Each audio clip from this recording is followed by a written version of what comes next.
الحمد للہ رب العالمین والصلاة والسلام علی سید المرسلین اما بعد فاعوذ باللہ من الشیطان الرجیم بسم اللہ الرحمن الرحیم۔ نماز نہ پڑھنے کے عذابات۔ دعائے عطار۔ یا رب مصطفیٰ، جو کوئی نماز نہ پڑھنے کے عذابات کے 44 صفحات پڑھ یا سن لے، اس کی کبھی بھی نماز قضا نہ ہو اور اس کو جہنم سے آزادی عطا فرما، آمین۔ درود شریف کی فضیلت۔ حضرت سیدنا خلاد بن کثیر رحمت اللہ علیہ کے تکیے کے نیچے سے بوقت وفات ایک کاغذ کا ٹکڑا ملا جس پر لکھا تھا ہذہ براءۃ من النار لخلاد بن کثیر، یعنی خلاد بن کثیر کے لیے آگ سے نجات کا پروانہ ہے۔ لوگوں کے پوچھنے پر گھر والوں نے بتایا کہ مرحوم ہر جمعہ 1000 بار یہ درود شریف اللہم صلی علی محمد النبی الامی پڑھا کرتے تھے۔ اللہ رب العزت کی ان پر رحمت ہو اور ان کے صدقے ہماری بے حساب مغفرت ہو، آمین بجاہ النبی الامین صلی اللہ علیہ وآلہ وسلم۔ صلو علی الحبیب صلی اللہ علی محمد۔ بے نمازیوں کے لیے جہنم کی خوفناک وادی۔ الحمدللہ، نماز ایک عظیم نعمت ہے۔ جو پابندی سے پڑھے گا وہ جنت کا حقدار ہوگا، اور جو فرض نمازیں نہیں پڑھے گا وہ عذاب نار کا حقدار بنے گا۔ پارہ 16 سورۃ مریم آیت 59 میں اللہ پاک فرماتا ہے فَخَلَفَ مِن بَعْدِهِمْ خَلْفٌ أَضَاعُوا الصَّلَاةَ وَاتَّبَعُوا الشَّهَوَاتِ فَسَوْفَ يَلْقَوْنَ غَيًّا۔ ترجمہ کنز ایمان۔ تو ان کے بعد ان کی جگہ وہ ناخلف آئے جنہوں نے نمازیں گوائیں اور اپنی خواہشوں کے پیچھے ہوئے، تو عنقریب وہ دوزخ میں غی کا جنگل پائیں گے۔ ہولناک کنواں۔ بیان کی ہوئی آیت مقدسہ میں غی کا تذکرہ ہے۔ حضرت علامہ مولانا مفتی محمد امجد علی اعظمی رحمت اللہ علیہ فرماتے ہیں غی جہنم میں ایک وادی ہے جس کی گرمی اور گہرائی سب سے زیادہ ہے۔ اس میں ایک کنواں ہے جس کا نام ہب ہب ہے۔ جب جہنم کی آگ بجھنے پر آتی ہے، اللہ پاک اس کنویں کو کھول دیتا ہے، وہ بدستور یعنی پہلے کی طرح بھڑکنے لگتی ہے۔ قال اللہ تعالی، یعنی اللہ پاک فرماتا ہے کلما خبت زدناہم سعیرا، جب بجھنے پر آئے گی ہم انہیں اور بھڑک زیادہ کریں گے۔ یہ کنواں بے نمازوں اور زانیوں اور شرابیوں اور سود خوروں اور ماں باپ کو ایذا دینے والوں کے لیے ہے۔ دنیاوی کنواں۔ اے عاشقان رسول، خوف خداوندی سے لرز اٹھو اور گھبرا کر جلد اپنے گناہوں سے توبہ کر لو۔ بیان کی ہوئی روایت میں بے نمازیوں، شرابیوں، زانیوں، سود خوروں اور والدین کو ایذا دینے والوں کے لیے درس عبرت ہے۔ اس خوفناک کنویں کو سمجھنے کے لیے کبھی کسی دنیاوی گہرے کنویں کے کنارے کھڑے ہو کر اس کی گہرائی میں ذرا نظر ڈالیے اور سوچئے کہ اگر دنیا کے اس کنویں ہی میں قید کر دیا جائے تو کیا اس سزا کو برداشت کر سکیں گے؟ اگر نہیں، اور یقیناً نہیں، تو پھر جہنم کے خوفناک کنویں کا عذاب کیوں کر برداشت ہو سکے گا؟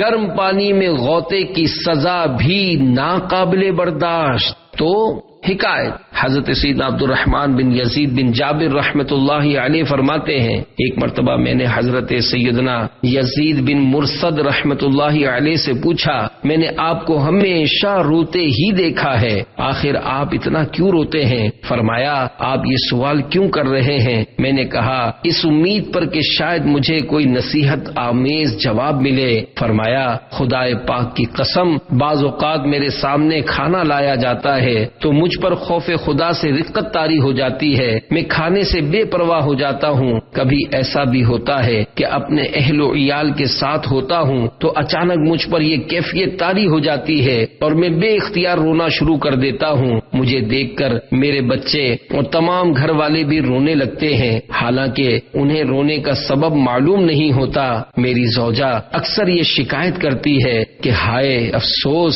شاید ہی کوئی مسلمان عورت ایسی ہوگی ہوگی جس کے شوہر کو آپ جیسا غم لاحق ہو۔ میں تو آپ کی محبت کو ترس گئی ہوں، آپ پر کبھی ایسی خوشی ہی طاری نہیں ہوتی جسے دیکھ کر میری آنکھیں ٹھنڈی ہوں۔ میں نے پوچھا آخر وہ کون سی چیز ہے جس نے آپ کو اس قدر غمگین اور خوفزدہ بنا دیا ہے؟ فرمانے لگے اگر نافرمانیوں کے صلے میں مجھے گرم پانی میں غوطے لگانے کا فیصلہ سنا دیا جائے تو یہ بھی اتنی سخت سزا ہے کہ اس کی وجہ سے رونا چاہیے، لیکن معاملہ تو اس سے کہیں زیادہ سخت ہے، کیونکہ اللہ پاک کی نافرمانیوں کے سبب مجرموں کو جہنم کی آگ میں قید کیا جائے گا، اور وہ آگ یقیناً برداشت سے باہر ہے۔ پھر میں اس آگ کے خوف سے کیوں نہ روؤں؟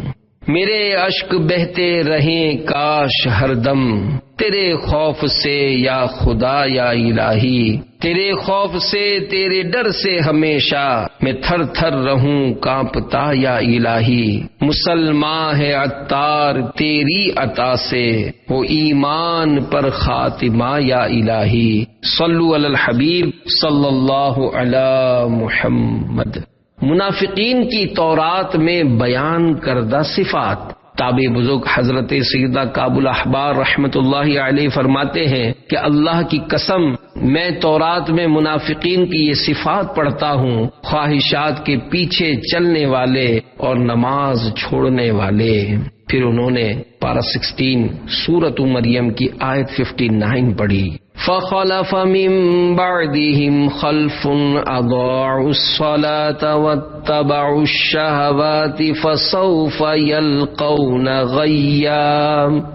ترجمہ کنز ایمان، تو ان کے بعد ان کی جگہ وہ ناخلف آئے جنہوں نے نمازیں گوائیں اور اپنی خواہش کے پیچھے ہوئے، تو ان قریب وہ دوزخ میں غی کا جنگل پائیں گے۔ جنتیوں کا جہنمیوں سے سوال۔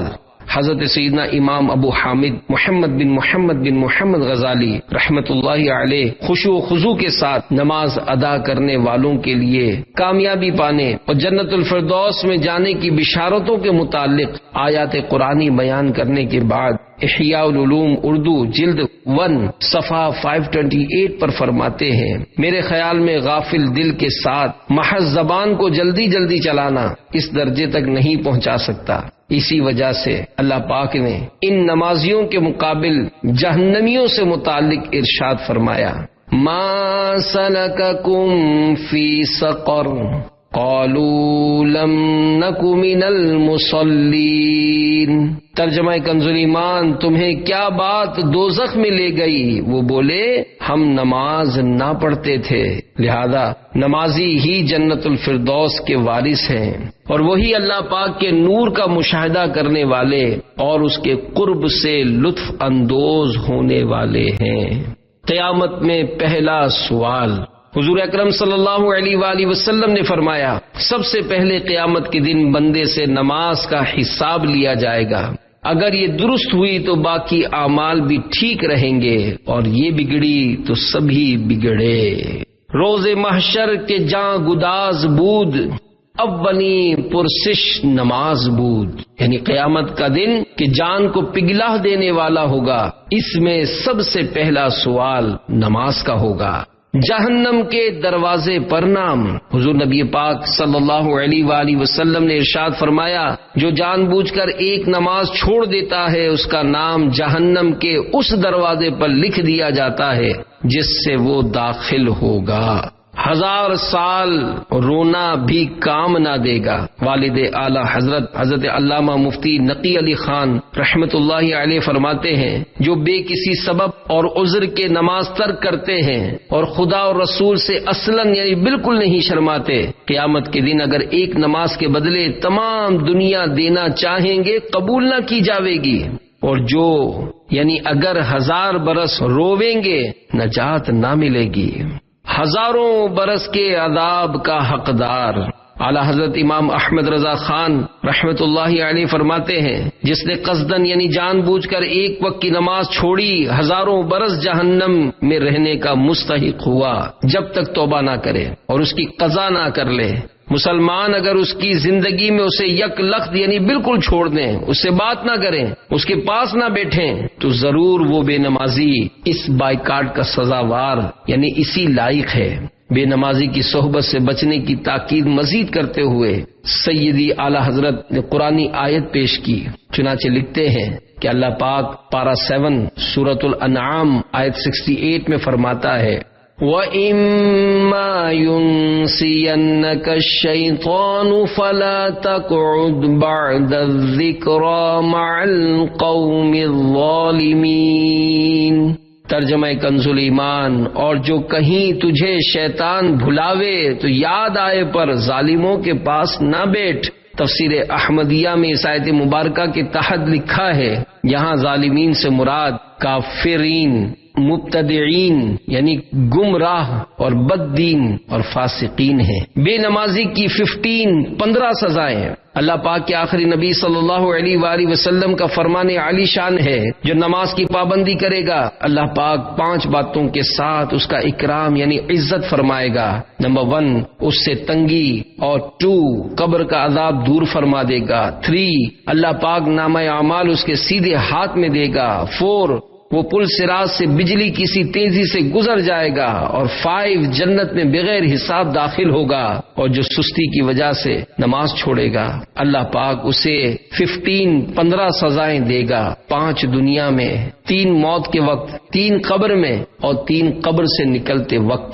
دنیا میں ملنے والی 5 سزائیں، نمبر 1 اس کی عمر سے برکت ختم کر دی جائے گی، 2 اس کے چہرے سے نیک بندوں کی نشانی مٹا دی جائے گی، 3 اللہ پاک اسے کسی عمل پر ثواب نہ دے گا، 4 اس کی کوئی دعا آسمان تک نہ پہنچے گی، اور 5 نیک بندوں کی دعاؤں میں اس کا کوئی حصہ نہ ہوگا۔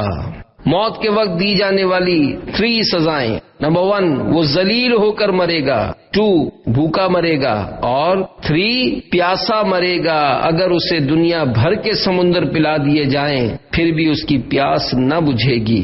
قبر میں دی جانے والی 3 سزائیں، نمبر 1 اس کی قبر کو ایسا تنگ کر دیا جائے گا کہ اس کی پسلیاں ایک دوسرے میں داخل ہو جائیں گی، 2 اس کی قبر میں آگ بھڑکا دی جائے گی، پھر وہ دن رات انگاروں میں الٹ پلٹ ہوتا رہے گا، اور 3 قبر میں اس پر ایک اژدہا یعنی بہت بڑا سانپ مسلط کر دیا جائے گا، جس کا نام الشجاع الاقرع یعنی گنجا سانپ ہے۔ اس کی آنکھیں آگ کی ہوں گی جبکہ ناخن لوہے کے ہوں گے، ہر ناخن کی لمبائی 1 دن کی مسافت یعنی فاصلے تک ہوگی۔ وہ میت سے کلام یعنی بات کرتے ہوئے کہے گا میں الشجاع الاقرع یعنی گنجا سانپ ہوں۔ اس کی آواز کڑکدار بجلی کی سی ہوگی۔ وہ کہے گا میرے رب نے مجھے حکم دیا ہے کہ نماز فجر ضائع کرنے پر طلوع آفتاب یعنی سورج نکلنے تک مارتا رہوں، اور نماز ظہر ضائع کرنے پر عصر تک مارتا رہوں، اور نماز عصر ضائع کرنے پر مغرب تک مارتا رہوں،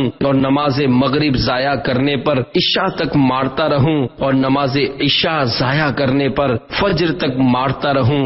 جب بھی وہ اسے یعنی مردے کو مارے گا تو وہ 70 ہاتھ زمین میں دھس جائے گا، اور وہ نماز ترک کرنے والا قیامت تک اس عذاب میں مبتلا رہے گا۔ قیامت میں ملنے والی 3 سزائیں، نمبر 1 وہ حساب کی سختی، نمبر 2 رب قہار کی ناراضی، اور 3 جہنم میں داخلہ ہیں۔ متعدد محدثین نے اس روایت کی اسناد پر جرح فرمائی ہے، تاہم کئی علماء نے واضح و نصیحت کی کتابوں میں اسے شامل بھی کیا ہے، لہذا بے نمازیوں کو نمازوں کے قریب لانے کے لیے فیضان نماز میں اس روایت کو شامل کیا گیا ہے۔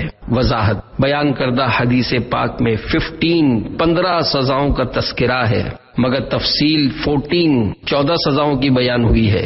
شاید راوی 15ویں سزا بھول گئے، البتہ فقی ابو اللیث سمرقندی رحمت اللہ علیہ کی نقل کردہ روایت میں مکمل 15 سزاؤں کا تذکرہ ہے، جن میں یہ شامل کر لیں تو 15 کا عدد پورا ہو جاتا ہے۔ دنیا میں اس سے مخلوق نفرت کرے گی۔ بے نمازی کی 3 شامتیں منقول ہے، بروز قیامت وہ یعنی نماز کے معاملے میں سستی کرنے والا اس حال میں آئے گا کہ اس کے چہرے پر 3 سطریں لکھی ہوں گی، نمبر 1 اے اللہ کا حق برباد کرنے والے، نمبر 2 اے اللہ کے غضب کے ساتھ مخصوص، نمبر 3، جس طرح دنیا میں تو نے حق اللہ یعنی اللہ پاک کا حق ضائع کیا، اسی طرح آج تو بھی اللہ پاک کی رحمت سے مایوس ہو جا۔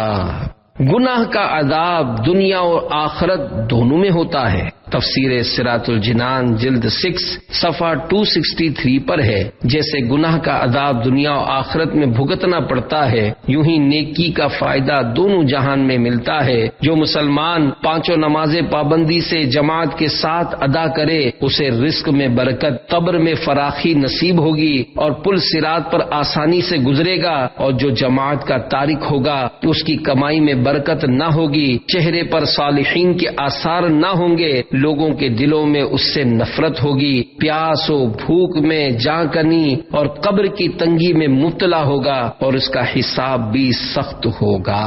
اے بے نمازیو، اپنی ناتوانی پر ترس کھائیے، سستی اڑائیے اور نماز پڑھنا شروع کیجیے۔ جب نماز کی عادت پڑ جائے گی تو پھر انشاءاللہ نماز پڑھے بغیر آپ کو چین ہی نہیں آئے گا۔ پڑھتے رہو نماز تو جنت کو پاؤ گے، چھوڑو گے گر نماز جہنم میں جاؤ گے۔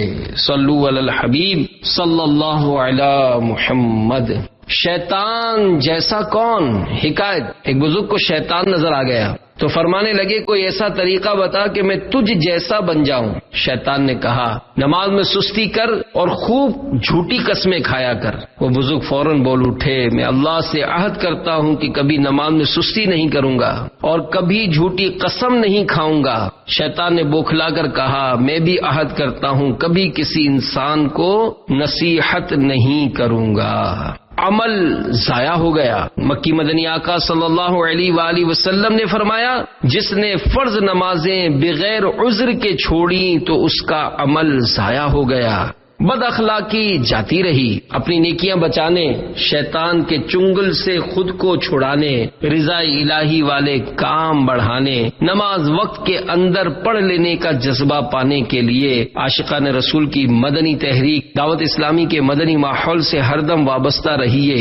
مدنی بہار راولپنڈی کے ایک اسلامی بھائی پہل اپنے دوستوں کے ساتھ خوب گالی گلوچ اور مذاق مسخری کرتے اور راہ چلتے لوگوں کو بلا وجہ اذیتیں پہنچاتے تھے۔ ان کی حرکتوں کی وجہ سے لوگ ان سے بیزار رہتے۔ افسوس ان کی بری عادتیں باہر تک ہی محدود نہ تھیں، بلکہ جب گھر میں داخل ہوتے تو طوفان بدتمیزی برپا کر دیتے۔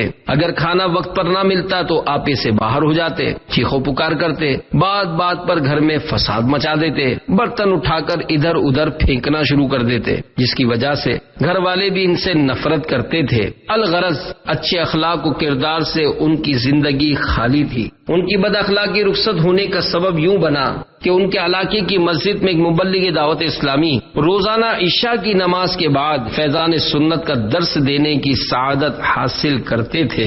خوش قسمتی سے انہیں بھی اس مسجد میں حاضری نصیب ہو گئی اور درس فیضان سنت میں بیٹھنے کا موقع مل گیا۔ پھر یہ سلسلہ چل نکلا، انہیں درس میں بہت مفید باتیں سننے کو ملتی۔ مبلغ دعوت اسلامی درس کے اختتام پر بڑے ہی پیارے انداز میں اسلامی بھائیوں کو ہفتہ وار سنت و برے اجتماع میں شرکت کرنے کا مدنی ذہن دیتے۔ یوں انہیں بھی ہفتہ وار سنت و برے اجتماع میں جانے کا موقع مل گیا، جہاں مبلغ دعوت اسلامی کا سنت و برا بیان سن کر اور وہاں کا ماحول دیکھ کر دعوت اسلامی سے اس قدر متاثر ہوئے کہ اجتماع میں شرکت ان کی زندگی کا حصہ بن گیا، جس کی برکت سے یہ دعوت اسلامی کے مدنی ماحول سے وابستہ ہو گئے۔ عاشقان رسول کی رفاقت کی برکت سے ان کی بری عادتیں چھوٹیں۔ پہلے لوگوں کو تکلیف پہنچانا ان کا مشغلہ تھا، مگر اب نیکی کی دعوت دے کر آخرت کے عذابات سے بچانے کا جذبہ دل میں پانے لگے۔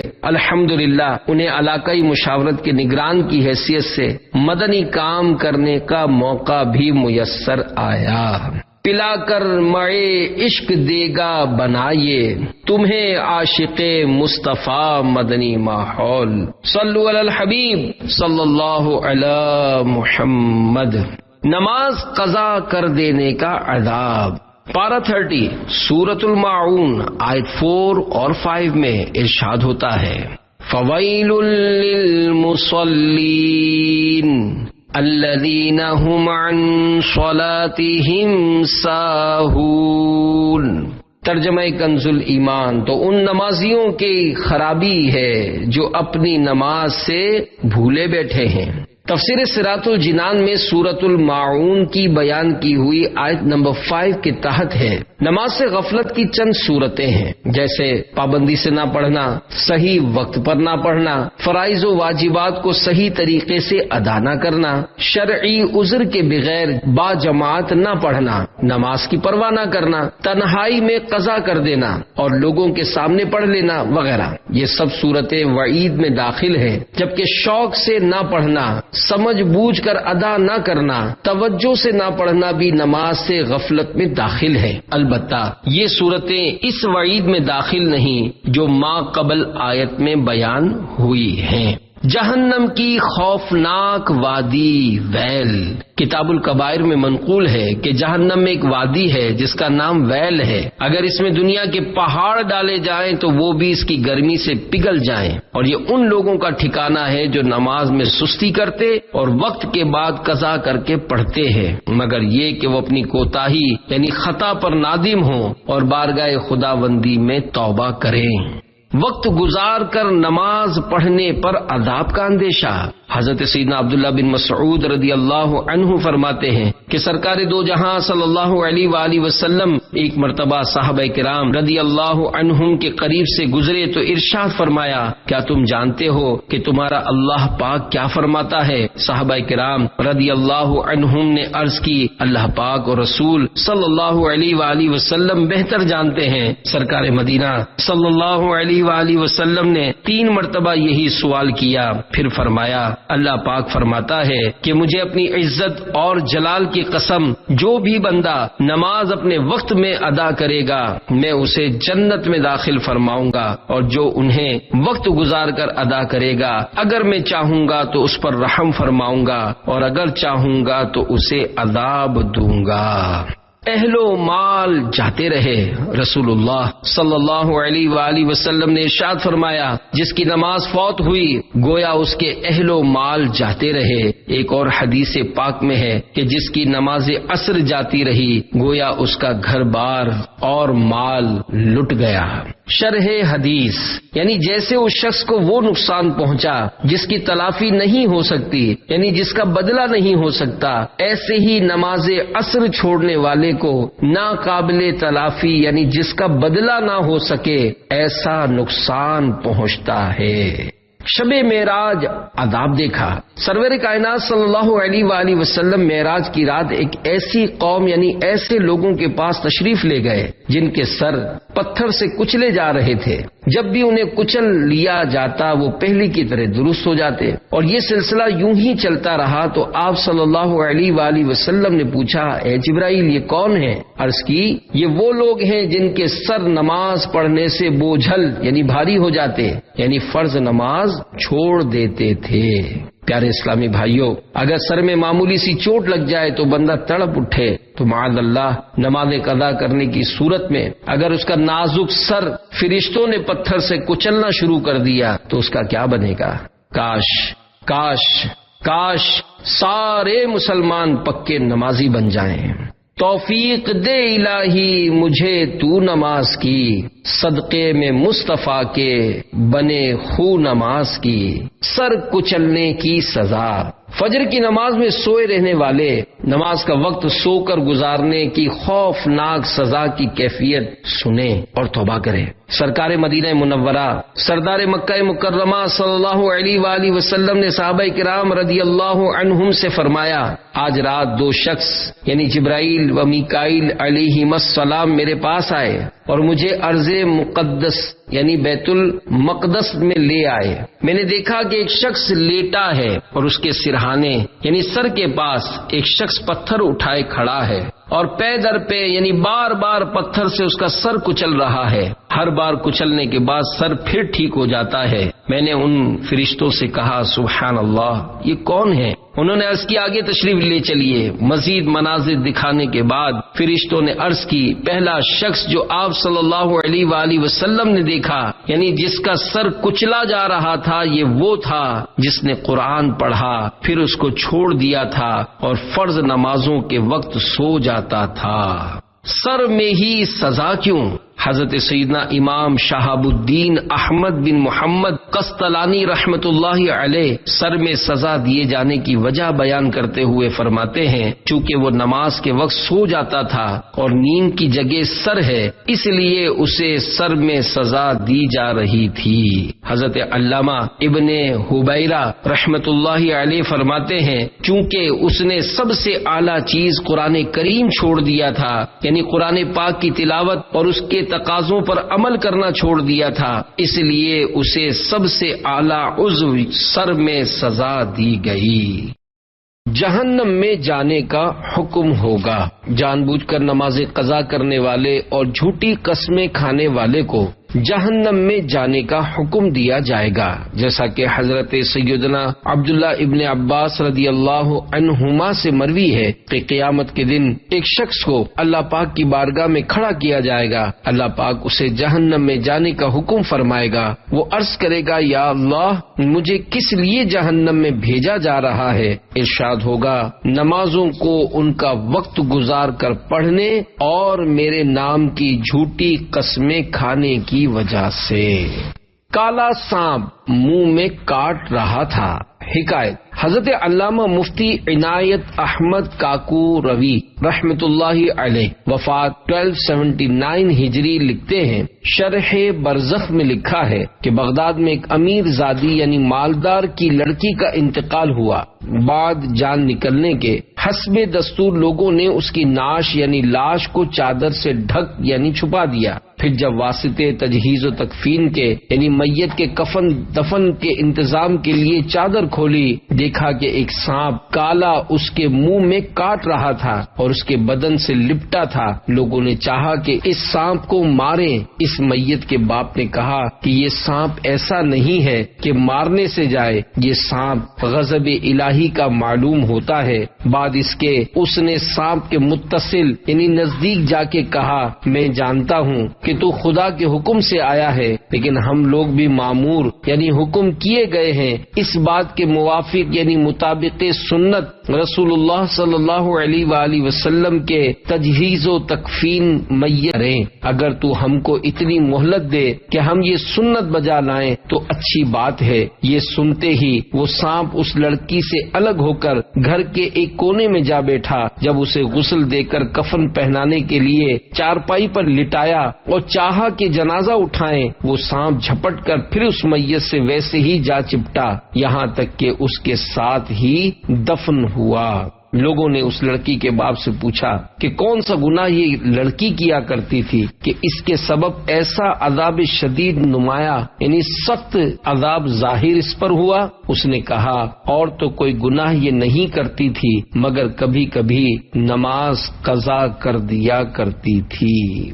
بے نمازی کی نحوست ہے بڑی، مر کے پائے گا سزا بے حد کڑی۔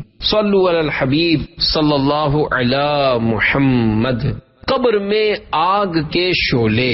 حکایت، ایک شخص کی بہن فوت ہو گئی۔ جب اسے دفن کر کے لوٹا تو یاد آیا کہ رقم کی تھیلی قبر میں گر گئی ہے، لہذا تھیلی نکالنے کے لیے اپنی بہن کی قبر پر آ کر اس نے قبر کھودی۔ کیا دیکھتا ہے کہ بہن کی قبر میں آگ کے شعلے بھڑک رہے ہیں۔ اس نے قبر پر مٹی ڈالی اور غمگین روتا ہوا ماں کے پاس آیا اور پوچھا، امی جان میری بہن کے اعمال کیسے تھے؟ وہ بولی، بیٹا کیوں پوچھتے ہو؟ عرض کی، میں نے اپنی بہن کی قبر میں آگ کے شعلے بھڑکتے دیکھے ہیں۔ یہ سن کر ماں بھی رونے لگی اور کہا، افسوس تیری بہن نماز میں سستی کیا کرتی تھی اور وقت گزار کر نماز پڑھا کرتی تھی، یعنی جان بوجھ کر نماز قضا کر کے پڑھتی تھی۔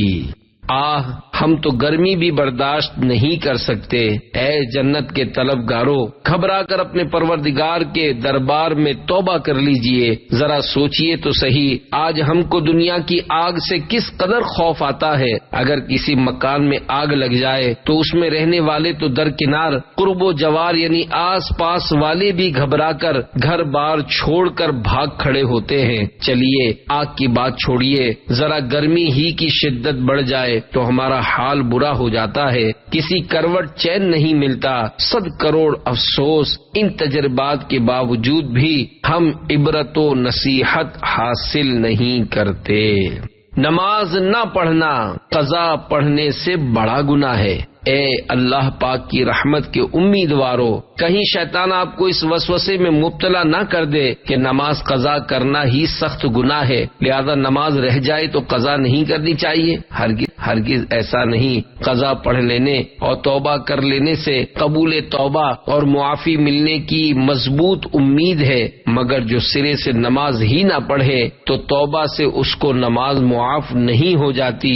ہاں، اللہ پاک کسی مسلمان کو اپنی شان کریمی سے بے حساب جنت میں داخل فرما دے تو وہ مالک و مختار ہے۔ بہرحال نمازوں کی پابندی کیجیے، اگر پچھلی نمازیں باقی ہیں ان کا بھی حساب لگا کر قضا عمری ادا کر لیجیے، نیت صاف، انشاءاللہ منزل آسان۔ آپ ہمت کیجیے، مایوس نہ ہوں۔ امام اہل سنت مولانا شاہ احمد رضا خان رحمت اللہ علیہ فرماتے ہیں، اگر کسی شخص کے ذمے 30، 30 یا 40، 40 سال کی نمازیں ہیں واجب الادا، یعنی جن کی قضا پڑھنا لازمی ہے، اس نے اپنے ان ضروری کاموں کے علاوہ جن کے بغیر گزر یعنی گزارا نہیں، دیگر کاروبار وغیرہ ترک کر کے قضائیں پڑھنا شروع کیا اور پکا ارادہ کر لیا کہ کل نمازیں ادا کر کے آرام لوں گا، اور فرض کیجئے اسی حالت میں 1 مہینہ یا 1 دن ہی کے بعد اس کا انتقال ہو جائے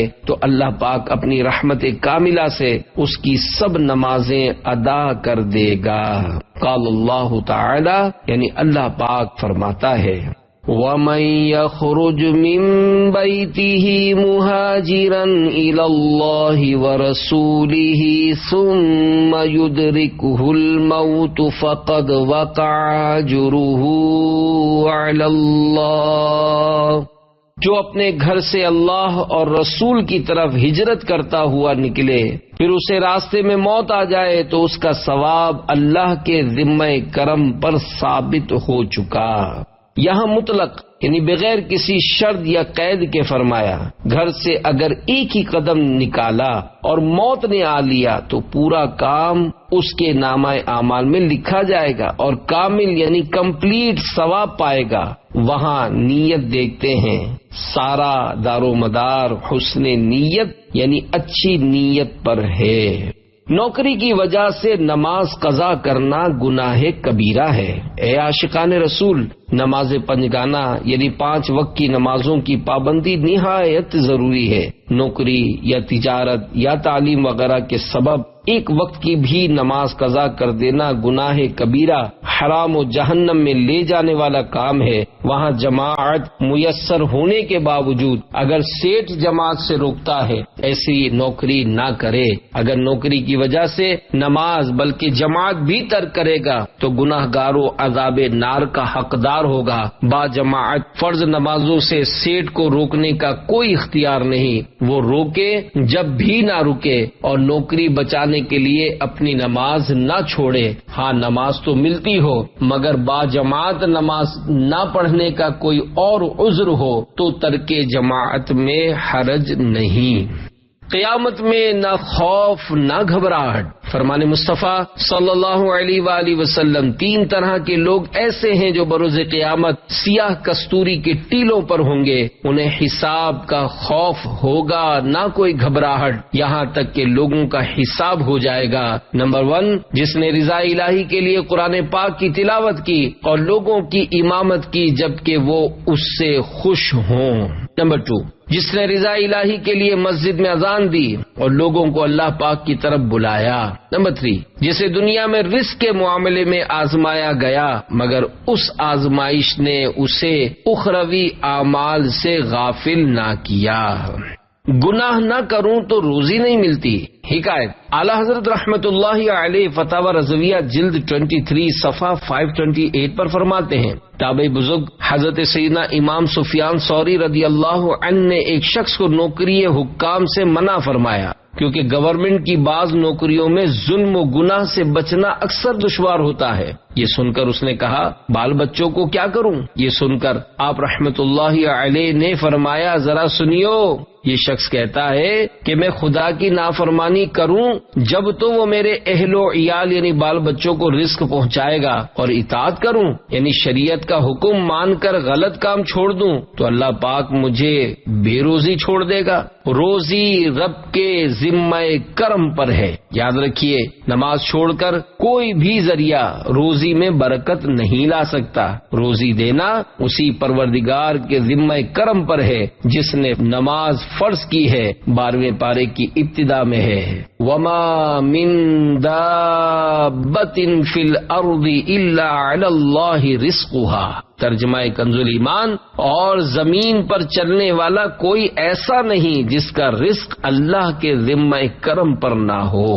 کسی جاندار کو رزق دینا اللہ پاک پر واجب نہیں۔ تفسیر صراط الجنان جلد 4 صفحہ 396 تا 397 پر اس آیت کے تحت لکھا ہے، علامہ احمد ساوی رحمت اللہ علیہ فرماتے ہیں، اس آیت سے یہ مراد نہیں کہ جانداروں کو رزق دینا اللہ پاک پر واجب ہے، کیونکہ اللہ پاک اس سے پاک ہے کہ اس پر کوئی چیز واجب ہو، بلکہ اس سے یہ مراد ہے کہ جانداروں کو رزق دینا اور ان کی کفالت کرنا اللہ پاک نے اپنے ذمہ کرم پر لازم فرما لیا ہے، اور وہ اس کے خلاف نہیں فرماتا۔ رزق کی ذمہ داری لینے کو اللہ کے ساتھ اس لیے بیان فرمایا تاکہ بندے کا اپنے رب پر توکل یعنی بھروسہ مضبوط ہو، اور اگر وہ رزق حاصل کرنے کے اسباب اختیار کرے تو ان اسباب پر بھروسہ نہ کر بیٹھے بلکہ اللہ پاک ہی پر اپنا اعتماد اور بھروسہ رکھے۔ اسباب صرف اس لیے اختیار کرے کہ اللہ پاک نے اسباب اختیار کرنے کا حکم دیا ہے، کیونکہ اللہ پاک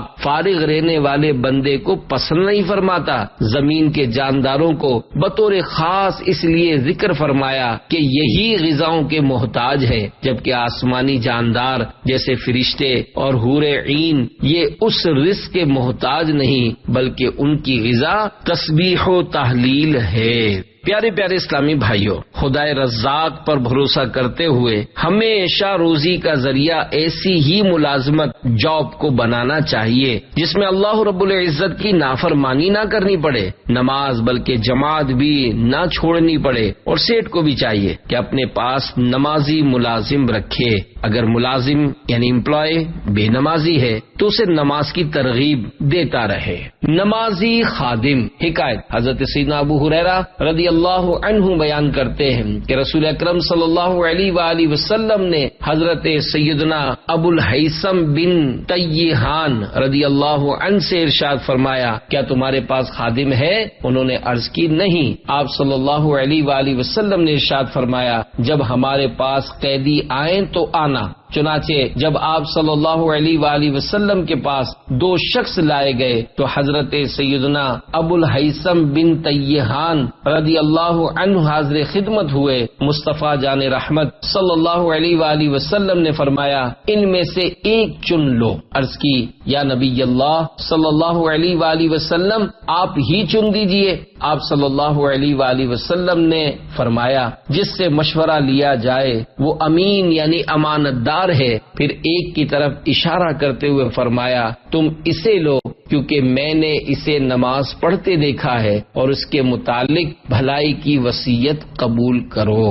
ملازم وہی اچھا جو نمازی ہو۔ حضرت مفتی احمد یار خان رحمت اللہ علیہ حدیث پاک کے اس حصے جس سے مشورہ لیا جائے وہ امین ہے کے تحت لکھتے ہیں، قیامت تک کے لیے یہ قاعدہ مقرر فرما دیا کہ اگر تم سے کوئی شخص مشورہ کرے تو تم پر لازم ہے کہ خلاف مصلحت اسے مشورہ نہ دو۔ اگر ایسا کیا تو تم خائن یعنی خیانت کرنے والے ہو گئے۔ مشورہ لینے والا اگرچہ دشمن ہو مگر مشورہ اچھا دو۔ حدیث پاک کے اس حصے تم اسے لو کیونکہ میں نے اسے نماز پڑھتے دیکھا ہے کہ تحت ہے۔ اس سے معلوم ہوا کہ ہمیشہ نمازی مسلمان کو اپنے کام کاج کے لیے ملازم رکھو۔ بیوی، اولاد، خدام، دوست احباب، رشتہ دار وہی اچھے جو نمازی ہوں۔ نمازی آدمی انشاءاللہ متقی پرہیزگار خیر خواہ ہوتا ہے، جو خدا سے نہ ڈرے وہ بندے سے اور اس کا حق مارنے سے کیا ڈرے گا۔ حدیث مبارکہ کے اس حصے اور اس کے متعلق بھلائی کی وصیت قبول کرو کے تحت فرماتے ہیں، اس فرمان عالی کے دو معنی ہو سکتے ہیں۔ ایک یہ کہ اس خادم کو ہمیشہ اچھی باتوں کی نصیحت وصیت کرتے رہنا، اس کی اصلاح بھی تمہارے ذمے ہے۔ دوسرے یہ کہ تم اس کے متعلق میری وصیت قبول کرو کہ اس سے بھلائی کے ساتھ پیش آنا۔ وہ حضرت یہ دوسرا معنی میں سمجھے اور انہوں نے گھر لے جا کر اسے آزاد کر دیا۔ تو بھی نماز پڑھ تیرا نوکر پڑھے نماز، اے کاش بچہ بچہ برادر پڑھے نماز۔ نماز ایک پیمانہ ہے۔ تابعی بزرگ حضرت سیدنا ابو العالیہ رحمت اللہ علیہ فرماتے ہیں، میں کئی دن کا سفر طے کر کے کسی شخص کے پاس حدیث پاک سننے جاتا ہوں تو پہنچ کر سب سے پہلے اس کی نماز جانچتا ہوں۔ اگر اسے نماز قائم کرتا اور اسے پورے طور پر ادا کرتا دیکھتا ہوں تو اس کے پاس ٹھہر کر اس سے حدیث سماعت کرتا یعنی سنتا ہوں۔ اگر اسے نماز ضائع کرتا پاتا ہوں تو حدیث سماعت کیے یعنی سنے بغیر واپس آ جاتا ہوں اور دل میں کہتا ہوں کہ جب یہ نماز ضائع کر رہا ہے تو نماز کے علاوہ دیگر واجبات و مستحبات کو بدرجہ اولا یعنی اس سے زیادہ ضائع کرتا ہوگا۔ جو فرض ادا نہیں کرتا وہ قرض کیا ادا کرے گا۔ فرضی حکایت۔ ایک نوجوان اپنے کسی جان پہچان والے نیک نمازی آدمی کی دکان پر آیا۔ دعا سلام کے بعد اس سے کہا، مجھے 5000 روپے قرض دے دیجئے، 3 دن کے بعد دے جاؤں گا۔ دکاندار نے رقم گنتے ہوئے پوچھا، زیادہ تر کون سی مسجد میں نماز پڑھتے ہو؟ نوجوان نے جواب دیا، میں نماز کے معاملے میں کمزور ہوں، نماز تو نہیں پڑھتا۔ یہ سن کر دکاندار نے رقم واپس گلے میں ڈالتے ہوئے کہا، میں آپ کو قرض نہیں دے سکتا۔ نوجوان چونک کر بولا، جناب والا، نماز کا قرض سے کیا تعلق؟ میں پکا وعدہ کرتا ہوں 3 دن کے بعد قرض لوٹا دوں گا۔ دکاندار نے قرض دینے سے انکار کرتے ہوئے کہا، جو اللہ پاک کا فرض ادا نہیں کرتا وہ میرا قرض کیا ادا کرے گا؟ یہ حکایت چوٹ کرنے کے لیے بیان کی گئی ہے۔ البتہ بے نمازی کو قرض دینا جائز ہے اور بے نمازی قرض دبا ہی لے یہ ضروری نہیں۔ صلو علی الحبیب صلی اللہ علی محمد۔ مدنی انعامات پر عمل کی سعادت ملی۔ نمازوں کی اہمیت دل میں بڑھانے، ترک نماز سے خود کو ڈرانے، مدنی انعامات کے مطابق عمل کے ذریعے اپنے آپ کو نیک بنانے کے لیے دعوت اسلامی سے منسلک رہیے۔ آئیے ایک مدنی بہار سنتے ہیں۔ ملتان سے تعلق رکھنے والے اسلامی بھائی مدنی ماحول میں آنے سے پہلے گناہوں کے دلدل میں دھستے چلے جا رہے تھے۔ فلمیں دیکھنے کے تو ایسے شوقین تھے کہ ایک دن میں 3-3 4-4 فلمیں بھی دیکھ ڈالتے۔ جو وقت بچتا وہ بلیئرڈ کھیل کر ضائع کر دیا کرتے۔ فلموں میں عشقیہ فسقیہ کہانیاں دیکھ کر خود بھی عشق مجازی میں مبتلا ہو چکے تھے۔ عملی بگاڑ کے ساتھ ساتھ ایک مصیبت یہ بھی تھی کہ یہ برے عقائد والوں کے گھیرے میں آ گئے۔ ایک دن ان کے دل میں خیال آیا کہ دیکھیں تو صحیح یہ دعوت اسلامی والے کہتے کیا ہیں۔ چنانچہ یہ کسی دوست کے ساتھ دعوت اسلامی کے ہفتہ وار سنت و بری اجتماع میں چلے گئے۔ وہاں مبلغ دعوت اسلامی کا بیان وغیرہ سن کر ان کے دل کو کچھ سکون تو ملا، لیکن عملی حالت میں کوئی خاص تبدیلی نہ آ سکی۔ ایک اسلامی بھائی سے ان کا رابطہ رہا اور وہ انہیں ملتان میں ہونے والے 3 دن کے سنت و بری اجتماع میں لے جانے میں کامیاب ہو گئے۔ وہاں انہوں نے بیان گناہوں کی سزائیں سنا جس نے ان کے دل پر گہرا اثر کیا اور ان کی آنکھوں سے آنسو جاری ہو گئے۔ الحمدللہ انہوں نے اپنے گناہوں سے توبہ کی اور دعوت اسلامی کے خوش عقیدہ مدنی ماحول سے وابستہ ہو کر نماز روزے کی پابندی کے ساتھ ساتھ سنتوں پر بھی عمل کرنے لگے۔ یہ اس قدر باعمل بن گئے کہ رسالہ 72 مدنی انعامات میں سے 71 پر عمل کرنے کی بھی انہیں سعادت ملی۔ اے بیمار عصیاں تو آجا یہاں پر، گناہوں کی دے گا دوا مدنی ماحول۔ صلو علی الحبیب صلی اللہ علی محمد۔ جس کی نماز نہیں اس کا کوئی دین نہیں۔ حضرت سیدنا عبداللہ بن عمر رضی اللہ عنہما بیان کرتے ہیں کہ سرکار دو جہان صلی اللہ علیہ وآلہ وسلم کا فرمان عالی شان ہے، جس کی امانت نہیں اس کا کوئی ایمان نہیں، جس کی طہارت نہیں اس کی کوئی نماز نہیں، اور جس کی نماز نہیں اس کا کوئی دین نہیں، کیونکہ دین میں نماز کا وہی مقام ہے جو بدن میں سر کا۔ فرمان مصطفیٰ صلی اللہ علیہ وآلہ وسلم، جس کی نماز نہیں اس کا اسلام میں کوئی حصہ نہیں۔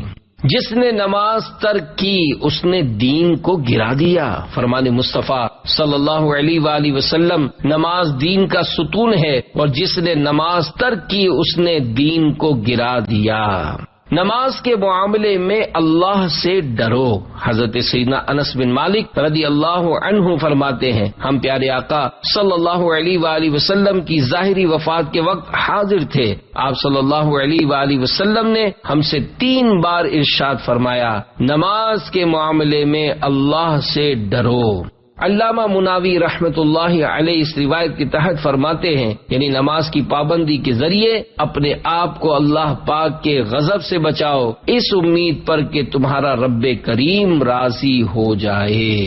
نماز نہ پڑھنا بے برکتی کا سبب ہے۔ مفتی سید عبد الفتاح حسینی قادری رحمت اللہ علیہ وفات 1323 ہجری فرماتے ہیں، ہمیشہ نماز جماعت کے ساتھ ادا کرنے سے نیک بختی اور تونگری یعنی دولت مندی کی برکت حاصل ہوتی ہے، بدبختی اور مفلسی یعنی غربت دور بھاگتی ہے، اور جماعت کو ترک کرنے نیز بالکل نماز نہ پڑھنے سے برکت ختم ہو جاتی ہے۔ نماز نہ پڑھنے سے بڑھ کر خلاف سنت کام کیا ہے؟ حکایت، عارف باللہ شیخ صالح سلیمان قادری رحمت اللہ علیہ کی بارگاہ میں ایک بار والی مصر ابن طولون حاضر تھا۔ اسی دوران ایک شخص نے آ کر عرض کی، یا سیدی، آج رات میں نے خواب میں رسول اللہ صلی اللہ علیہ وآلہ وسلم کی زیارت کی۔ آپ صلی اللہ علیہ وآلہ وسلم کا رنگ سیاہ تھا۔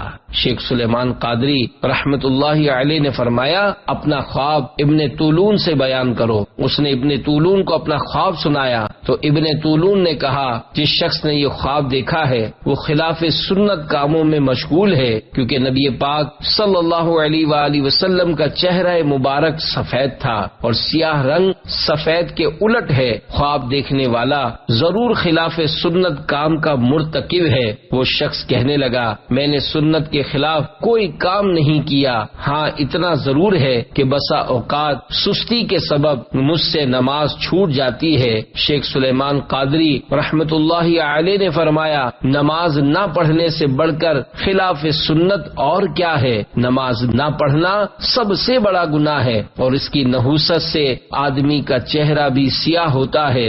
شیخ سلیمان قادری رحمت اللہ علیہ والے شخص سے مزید فرمایا، نماز چھوڑنے سے توبہ کرو اور اپنی فوت شدہ نمازیں ادا کرو، اللہ پاک غضب فرمائے گا۔ اللہ پاک نے حضرت سیدنا داؤد علیہ السلام کو وحی فرمائی، اے داؤد، بنی اسرائیل سے کہو، جس نے ایک نماز بھی چھوڑی وہ مجھ سے قیامت کے دن اس حال میں ملے گا کہ میں اس پر غضب فرماؤں گا۔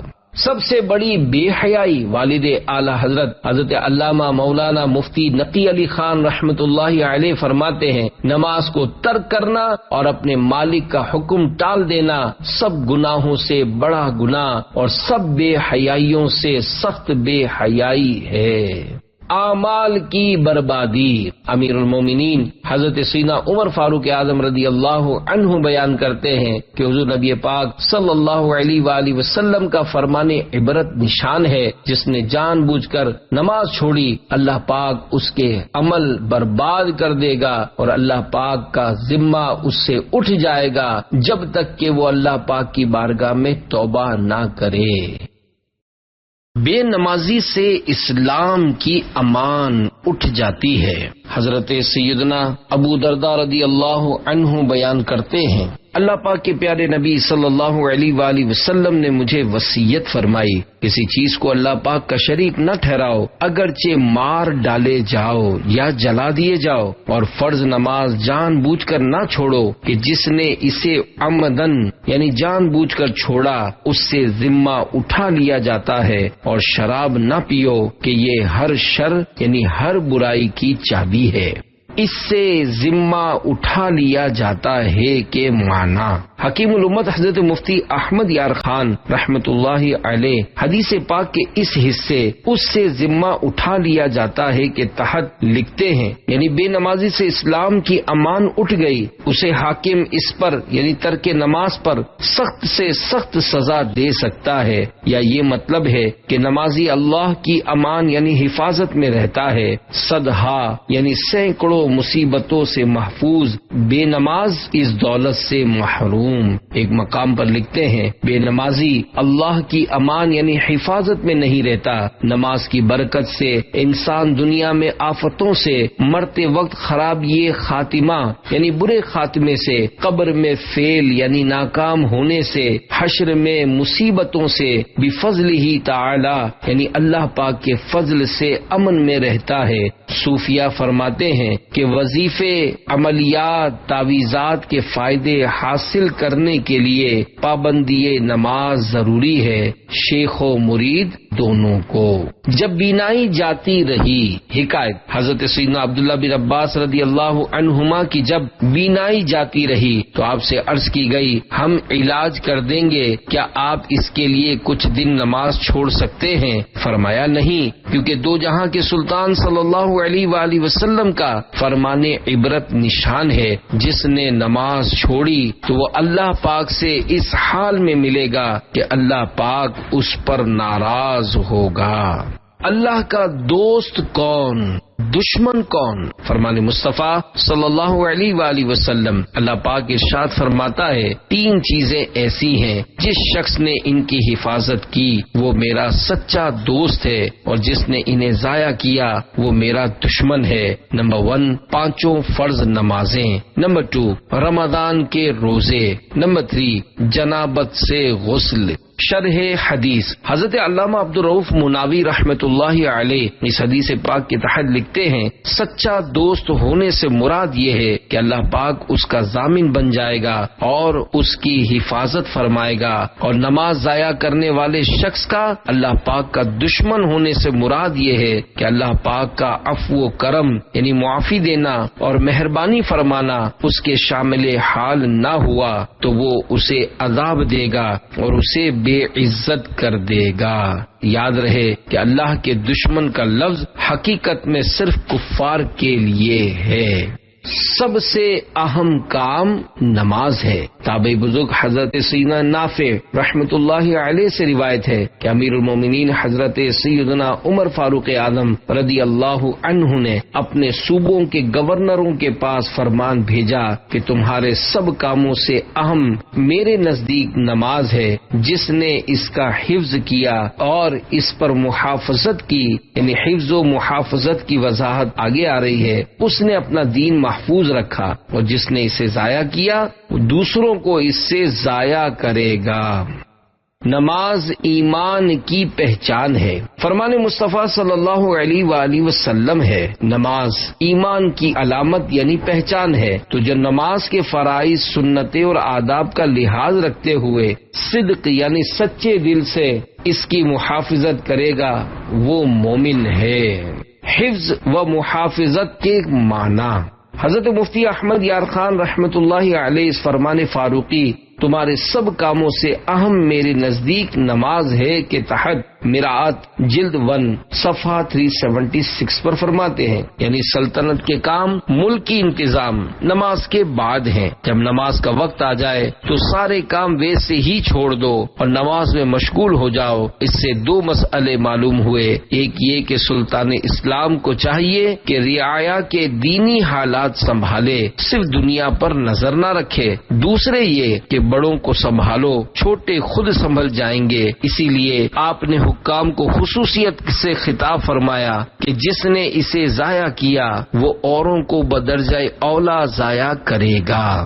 حفظ سے مراد یہاں نماز کو درست کر کے پڑھنا ہے، اور محافظت سے مراد ہمیشہ اور صحیح وقت پر پڑھنا۔ اس فرمان سے معلوم ہوا کہ جیسے نماز کی پابندی تمام نیکیوں کا دروازہ کھول دیتی ہے، ایسے ہی نماز چھوڑنا گناہوں کا دروازہ کھولتا ہے۔ رب فرماتا ہے ان الصلاۃ تنہی عن الفحشاء والمنکر، ترجمہ کنز الایمان، بے شک نماز منع کرتی ہے بے حیائی اور بری بات سے۔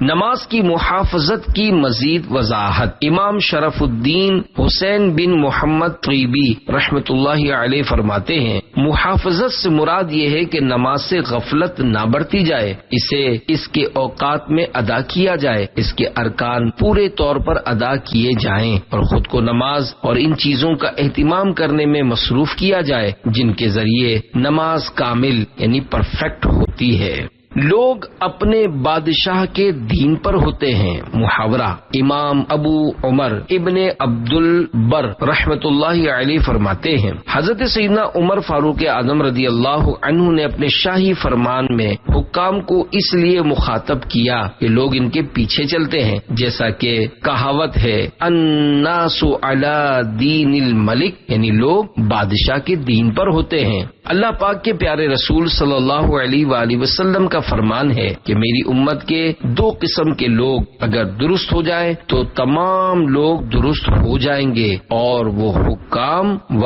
علماء ہیں۔ ابن عبد البر مزید فرماتے ہیں، جس شخص کو اللہ پاک نے رعایا کا حکمران بنایا ہو اس پر لازم ہے کہ وہ ان کی بھلائی چاہتے ہوئے ان کی دیکھ بھال کرے، اور دینی معاملے میں بھلائی چاہنے سے بڑھ کر بھلا کون سی بھلائی ہو سکتی ہے، اور وہ بھلائی چاہنا بھی اس کے ساتھ جو نماز نہ پڑھتا ہو اسے نماز پڑھنے والا بنائے، حتیٰ کہ نماز کے بارے میں آتا ہے کہ جس کی نماز نہیں اس کا کوئی دین نہیں۔ سرکار مدینہ صلی اللہ علیہ وآلہ وسلم کا ارشاد ہے، جس بندے کو اللہ پاک نے رعایا کا حکمران بنایا ہو اور وہ خیر خواہی یعنی بھلائی چاہنے کے ذریعے ان کی نگہبانی نہ کرے، ایسا شخص جنت کی خوشبو بھی نہ پا سکے گا۔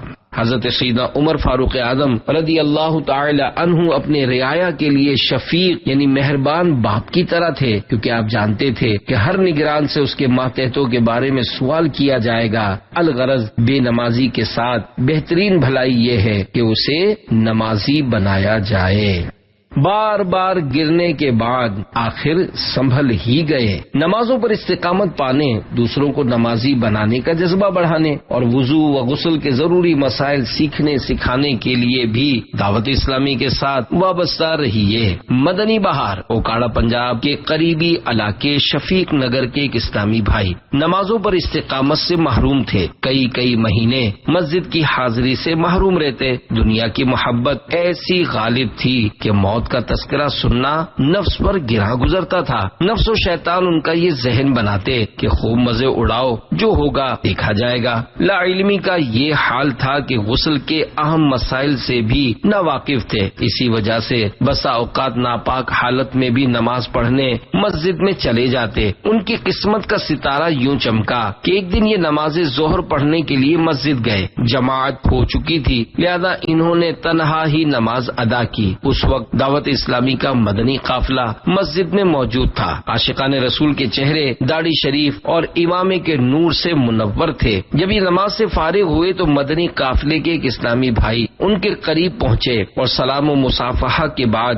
امیر قافلہ اسلامی بھائی سے ملاقات کروائی، جنہوں نے ان پر انفرادی کوشش کی اور مدنی قافلے میں سفر کی ترغیب دی۔ اس پر انہوں نے کہا، میں تو اجتماع میں بھی نہیں جاتا، آپ مجھے مدنی قافلے میں جانے کی دعوت دے رہے ہیں۔ یہ سننے کے بعد امیر قافلہ اسلامی بھائی نے حکمت عملی سے ان کا مزید ذہن بنانے کی کوشش کی تو انہوں نے حامی بھر لی کہ جب کبھی موقع ملے گا مدنی قافلے میں سفر کی سعادت حاصل کروں گا۔ اس کے بعد یہ گھر واپس آ گئے۔ مبلغ دعوت اسلامی کی انفرادی کوشش کا ایک نتیجہ یہ بھی نکلا، انہوں نے دعوت اسلامی کے ہفتہ وار سنت و برے اجتماع میں جانے کا ذہن بنا لیا، اور تقریباً 2 منتھ بعد ایک دن اپنے کزن کے ہمراہ سنت و برے اجتماع میں حاضر ہو گئے۔ وہاں پر مدنی ماحول دیکھ کر ان کا دل خوش ہو گیا۔ خوش قسمتی سے دوسری بار بھی ہفتہ وار اجتماع میں حاضری ہو گئی، اور جب یہ اجتماعی دعا میں شریک ہوئے تو ان کی آنکھوں سے بھی آنسو بہہ نکلے اور یہ اپنے پاک پروردگار کی بارگاہ میں توبہ استغفار کرنے لگے۔ اس کے بعد صلاۃ و سلام پیش کیا گیا اور پھر اسلامی بھائیوں کی آپس میں ملاقات کا سلسلہ ہوا تو ان کے ایک پرانے دوست انہیں مل گئے جو انہیں اجتماع میں دیکھ کر بہت خوش ہوئے۔ پرانے دوست نے ان کی ملاقات دیگر عاشقان رسول سے بھی کروائی جنہوں نے انہیں اپنائیت دی اور تحفہ بھی پیش کیا۔ یہ محبتیں دیکھ کر ان کا دل باغ باغ ہو گیا، عمل کا جذبہ بیدار ہوا اور انہوں نے بھی داڑھی شریف بڑھانا شروع کر دی، لیکن نفس و شیطان کو کب یہ گوارا تھا کہ ان کا چہرہ داڑھی کے نور سے روشن ہو جائے۔ چنانچہ شیطانی حملوں کے نتیجے میں 2 ہفتوں بعد داڑھی شریف منڈوا دی۔ پھر انہیں مکتبۃ المدینہ سے جاری ہونے والے بیانات کے کیسٹ سننے کا موقع ملا تو گناہوں سے بچنے کا ذہن بنا اور انہوں نے ایک بار پھر داڑھی منڈوانا چھوڑ دی۔ رمضان کا مہینہ گزرنے کے بعد پھر یہ شیطان سے مغلوب ہو گئے اور چہرے کو داڑھی شریف سے محروم کر لیا۔ پھر ایک دن جب انہوں نے آئینے میں اپنے چہرے کو داڑھی شریف کے نور سے خالی دیکھا تو انہیں شرمندگی ہوئی اور ان کا ضمیر انہیں ملامت کرنے لگا۔ انہوں نے ایک بار پھر پکا ارادہ کر لیا کہ اب میری گردن تو کٹ سکتی ہے مگر داڑھی شریف نہیں۔ اللہ پاک نے انہیں استقامت دی اور وہ مستقل طور پر داڑھی شریف رکھنے میں کامیاب ہو گئے۔ دعوت اسلامی کے مدنی قافلوں میں سفر کی برکت سے یہ مدنی ماحول کے قریب سے قریب تر ہوتے گئے۔ ان کی زندگیوں میں نیکیوں کی بہار آ گئی، اخلاق و کردار اور ظاہر و باطن سنورنے لگا۔ الحمدللہ انہیں ذیلی مشاورت کے نگران کی حیثیت سے مدنی کام کرنے کا موقع بھی ملا۔ الفت مصطفیٰ اور خوف خدا چاہیے گر تمہیں قافلے میں چلو، صلو علی الحبیب صلی اللہ تعالی علی محمد۔ نماز ضائع کیا جانا قرب قیامت کی علامت۔ امیر المومنین حضرت مولا علی شیر خدا رضی اللہ عنہ بیان کرتے ہیں کہ رسول کریم رؤوف الرحیم صلی اللہ علیہ وآلہ وسلم کا فرمان عبرت نشان ہے، قیامت قریب ہونے کی علامت یعنی نشانی ہے کہ تم لوگوں کو نماز ضائع کرتا ہوا دیکھو گے۔ نماز ضائع کرنے کے معنی۔ حضرت علامہ محمد بن عبد الرسول برزنجی رحمت اللہ علیہ وفات 1103 ہجری اس حدیث پاک کے تحت لکھتے ہیں، نماز ضائع کرنے سے مراد یہ ہے کہ لوگ یا تو بالکل نماز ہی نہیں پڑھیں گے یا پڑھیں گے تو اس کا کوئی فرض یا واجب چھوڑ دیں گے، اور یہ اس حدیث کے خلاف نہیں ہے جس میں یہ ہے کہ اس امت سے سب سے پہلے امانت اور سب سے آخر میں نماز اٹھا لی جائے گی، کیونکہ اس سے مراد یہ ہے کہ نماز کی صورت باقی رہے گی، جبکہ یہاں نماز ضائع کرنے سے مراد یہ ہے کہ وہ نماز کو خشوع یا اس کی شرائط کے ساتھ ادا نہیں کریں گے۔ قرب قیامت میں بکثرت لوگوں کی نماز قبول نہ ہوگی۔ حضرت سیدنا عبداللہ بن مسعود رضی اللہ عنہ سے روایت ہے کہ سرکار علی وقار مدینے کے تاجدار صلی اللہ علیہ وآلہ وسلم نے ارشاد فرمایا، قرب قیامت کی علامت ہے کہ 50 لوگ نماز پڑھیں گے مگر ان میں سے کسی کی بھی نماز قبول نہیں ہوگی۔ شرح حدیث۔ علامہ محمد بن عبد الرسول برزنجی رحمت اللہ علیہ اس حدیث پاک کے تحت فرماتے ہیں، اس کا معنی یہ ہے کہ وہ نماز کے شرائط و ارکان کا لحاظ نہیں رکھیں گے، جس کے سبب ان کی نماز صحیح نہیں ہوگی اور اسی وجہ سے ان کی نماز بھی قبول نہیں ہوگی۔ حضرت علامہ عبد الرؤوف مناوی رحمت اللہ علیہ اس حدیث پاک کے تحت لکھتے ہیں، ان میں سے کسی کی نماز اس لیے قبول نہیں ہوگی کہ علم کی کمی ہوگی اور جہالت کا غلبہ ہو چکا ہوگا، یہاں تک کہ انہیں کوئی ایسا شخص نہیں ملے گا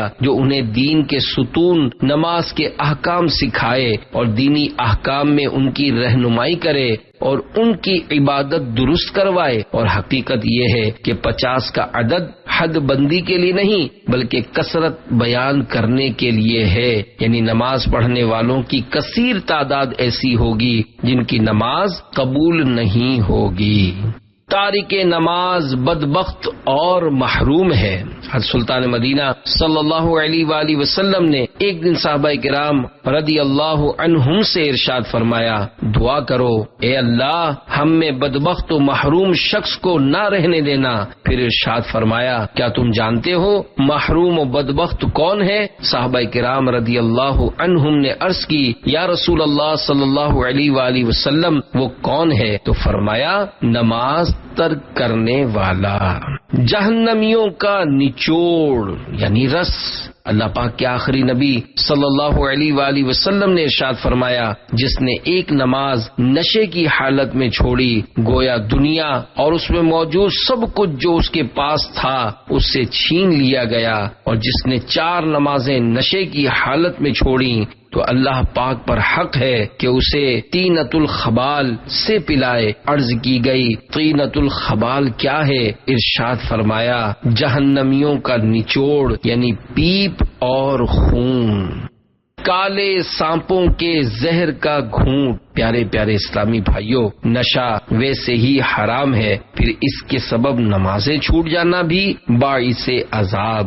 شراب بے حد خراب و باعث سخت عذاب ہے، اس کے تو قریب بھی نہیں جانا چاہیے۔ فرمان مصطفیٰ صلی اللہ علیہ وآلہ وسلم ہے، جس نے دنیا میں شراب پی اللہ پاک اسے کالے سانپوں کے زہر کا ایسا گھونٹ پلائے گا کہ جسے پینے سے پہلے ہی اس کے چہرے کا گوشت برتن میں گر جائے گا، اور جب وہ اسے پیے گا تو اس کا گوشت اور کھال جھڑ جائے گی، جس سے دوزخیوں کو بھی اذیت پہنچے گی۔ یاد رکھو، بے شک شراب پینے والا، بنانے اور بنوانے والا، اٹھانے اور اٹھوانے والا اور اس کی کمائی کھانے والا سب گناہ میں شریک ہیں۔ اللہ پاک نہ تو ان میں سے کسی کی کوئی نماز قبول فرمائے گا، نہ روزہ اور نہ ہی حج، یہاں تک کہ وہ توبہ کر لیں۔ اگر بغیر توبہ کیے مر گئے تو اللہ پاک پر حق ہے کہ انہیں دنیا میں پیے ہوئے ہر گھونٹ کے بدلے جہنم کی پیپ پلائے۔ جان لو، ہر نشہ آور چیز حرام ہے اور ہر شراب حرام ہے۔ مفتی احمد یار خان رحمت اللہ علیہ ایک دوسری روایت کے تحت طینۃ الخبال کے بارے میں لکھتے ہیں، خبال بمانا فساد، طینہ بمانا بدبودار نچوڑ، یہ نہایت ہی گرم، بہت بدبودار، گاڑھا گاڑھا ہوگا، سخت بد مزہ، جسے دیکھ کر قے آئے، دل گھبرائے، مگر پیاس و بھوک کے غلبہ کی وجہ سے پینا پڑے گا۔ خدا کی پناہ۔ خوفناک سانپ اور خچر نما بچھو۔ منقول ہے، جہنم میں ایک وادی ہے جس کا نام لم لم ہے، اس میں اونٹ کی گردن کی طرح موٹے موٹے سانپ ہیں، ہر سانپ کی لمبائی 1 ماہ کی مسافت یعنی فاصلے کے برابر ہے۔ جب یہ سانپ بے نمازی کو ڈسے گا تو اس کا زہر اس کے جسم میں 70 سال تک جوش مارتا رہے گا۔ اور جہنم میں ایک وادی ہے جس کا نام جب الحزن ہے، اس میں کالے خچر کی مانند بچھو ہیں، ہر بچھو کے 70 ڈنک ہیں اور ہر ڈنک میں زہر کی تھیلی ہے۔ وہ بچھو جب بے نمازی کو ڈنک مارتا ہے تو اس کا زہر اس کے سارے جسم میں سرایت کر یعنی پھیل جاتا ہے، اور اس زہر کی گرمی 1000 سال تک رہتی ہے۔ اس کے بعد اس بے نمازی کی ہڈیوں سے گوشت جھڑتا ہے اور اس کی شرمگاہ سے پیپ بہنے لگتی ہے، اور تمام جہنمی اس پر لعنت بھیجتے ہیں۔ اے عذاب سے ڈرنے والے اسلامی بھائیوں، لرز اٹھو اور گھبرا کر اللہ پاک کی بارگاہ میں سچے دل سے توبہ کر کے نمازوں کا اہتمام شروع کر دو، ورنہ یاد رکھو اللہ پاک کا عذاب برداشت نہ ہو سکے گا۔ بغیر گوشت کے چہرے۔ قرۃ العیون میں نقل کردہ ایک حدیث پاک میں یہ مضمون ہے کہ امت مصطفیٰ صلی اللہ علیہ وآلہ وسلم کے 10 افراد ایسے ہیں جن پر اللہ پاک بروز قیامت غضب ناک ہوگا۔ ان کے چہرے بغیر گوشت کے ہڈیوں کا ڈھانچہ ہوں گے اور انہیں جہنم کی طرف لے جانے کا حکم صادر فرمائے گا۔ وہ 10 افراد یہ ہیں: نمبر 1 بوڑھا زانی، نمبر 2 گمراہ پیشوا، نمبر 3 شراب کا عادی، نمبر 4 ماں باپ کا نافرمان، نمبر 5 چغل خور، نمبر 6 جھوٹی گواہی دینے والا، نمبر 7 زکوٰۃ نہ دینے والا، نمبر 8 سود خور، نمبر 9 ظالم، اور نمبر 10 بے نمازی۔ مگر بے نمازی کے لیے دگنا یعنی ڈبل عذاب ہوگا، اور بے نمازی بروز قیامت اس حال میں اٹھے گا کہ اس کے دونوں ہاتھ اس کی گردن میں بندھے ہوں گے اور فرشتے اس کی پٹائی کر رہے ہوں گے۔ جنت اس سے کہے گی نہ تو مجھ سے ہے اور نہ میں تجھ سے، اور جہنم کہے گا میں تجھ سے ہوں اور تو مجھ سے۔ اللہ پاک کی قسم، یقیناً میں تجھے شدید ترین عذاب دوں گا۔ اس وقت اس بے نمازی کے لیے دوزخ کا دروازہ کھل جائے گا اور وہ تیز رفتار تیر کی مانند اس کے دروازے میں داخل ہوگا اور اس کے سر پر ہتھوڑے مارے جائیں گے، اور جہنم کے اس طبقے میں ہوگا جس میں فرعون، حامان اور قارون ہوں گے۔ 1 سیکنڈ کا کروڑواں حصہ بھی عذاب برداشت نہ ہو سکے گا۔ فرعون، حامان اور قارون چونکہ کفار تھے، لہذا یہ ہمیشہ ہمیشہ کے لیے جہنم میں رہیں گے، مگر بے نمازی مسلمان معاذ اللہ اگر دوزخ میں گیا تو بالآخر جہنم سے نکال کر جنت میں داخل کیا جائے گا۔ مگر یاد رکھیے، جہنم کا عذاب 1 سیکنڈ کا کروڑواں حصہ بھی کوئی برداشت نہیں کر سکتا۔ جہنم کا مختصر حال سنیے اور خوف خدا سے لرزیے۔ جہنم کا عذاب اور دنیا کی تکلیفیں۔ جہنم قہر قہار و غضب جبار کا مظہر یعنی ظاہر ہونے کی جگہ ہے۔ جس طرح اللہ پاک کی رحمتوں اور نعمتوں کی انتہا یعنی حد نہیں اور انسانی عقل اس کا اندازہ نہیں لگا سکتی، اسی طرح اللہ پاک کے قہر و غضب کی بھی کوئی حد نہیں۔ ہر وہ تکلیف دہ چیز جس کا تصور کیا جائے اس یعنی اللہ پاک کے بے انتہا عذاب کا ایک ادنا یعنی معمولی حصہ ہے۔ مثلا کسی آلے سے زندہ انسان کے ناخن کھینچ لینا، کسی پر چھریوں یا لاٹھیوں سے ضربے لگانا، کسی کے اوپر وزن دار گاڑی چلا کر اس کی ہڈیاں چکنا چور کر دینا، کسی کے سر کے بال پکڑ کر اس کے کھلے منہ میں بندوق کی گولی چلا دینا، اعضاء کاٹ کر نمک مرچ چھڑکنا، زندہ کھال ادھیڑنا، بغیر بے ہوش کیے آپریشن کرنا، مختلف بیماریوں کی تکالیف مثلا سر درد، بخار، پیٹ کا درد یا خطرناک بیماریاں مثلا دل کا دورہ یعنی ہارٹ اٹیک، سرطان یعنی کینسر،